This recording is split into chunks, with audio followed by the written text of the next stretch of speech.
Friends, welcome to everyone to my channel ভূদেবের। আমি আমার চ্যানেলে সবাইকে স্বাগত জানাচ্ছি অ্যান্ড শুভ সন্ধ্যা। তো আমরা সমন্বয় সাধন দক্ষতা আলোচনা করছিলাম সবার আমি ছাত্র এই কবিতা থেকে ক্লাস 4-এর। আজকে আমরা লাস্ট পার্ট আলোচনা করে এই চ্যাপ্টারটা শেষ করব, এই কবিতাটা শেষ করব। তো প্রশিক্ষণ কেন্দ্রের নাম, এদিকে দেখো শ্রেণী এখানে চতুর্থ হয়ে যাবে, শিক্ষার্থীর সংখ্যা 10 জন, শিক্ষার্থী শিক্ষকের নাম, শিক্ষিকা হলে শিক্ষার্থী শিক্ষিকার নাম, ক্রমিক নাম্বার, সময় হচ্ছে 8 মিনিট প্লাস, তারিখ দিয়ে দেবে।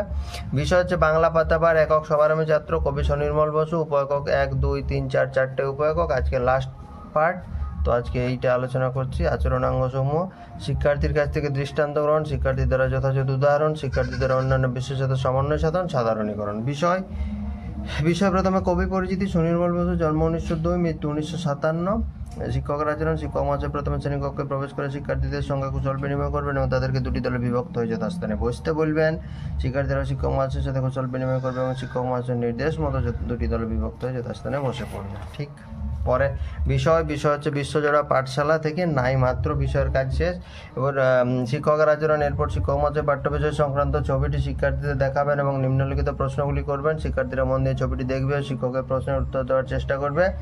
কবির কাছে পাঠশালা কি না কবি সমগ্র বিশ্বকে নিজের পাঠশালা বলে মনে করেন? ঠিক।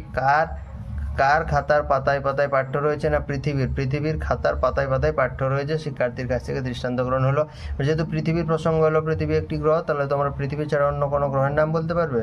হ্যাঁ স্যার, মঙ্গল, শুক্র, বৃহস্পতি, শনি। শিক্ষার্থী দ্বারা যথাযথ উদাহরণ হয়ে গেল। আচ্ছা, পৃথিবীর ইংরেজি প্রতিশব্দ কি বলো তো? আর্থ। ইংরেজির সাথে সমন্বয় সাধন হয়ে গেল। ফাইনালি শেষ, আমাদের শেষে চলে এলাম। তাহলে আজকের পাঠ থেকে কি শিখলাম? আজকের পাঠ থেকে এটাই জানলাম যে সমগ্র বিশ্ব হলো কবির কাছে পাঠশালা, যেখানে তিনি কৌতূহলের সঙ্গে দিন রাত্রি নানান জিনিস শিখছেন।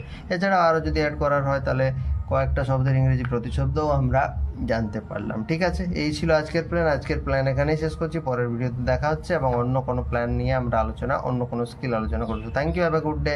অ্যান্ড একটা জিনিস বলার, চ্যানেলটা অবশ্যই সাবস্ক্রাইব করবে এবং প্রয়োজনীয় মানুষদের কাছে, নিডি পিপুলদের কাছে ভিডিওগুলো অবশ্যই শেয়ার করে দেবে, এই আশা রাখি। Thank you, have a good day.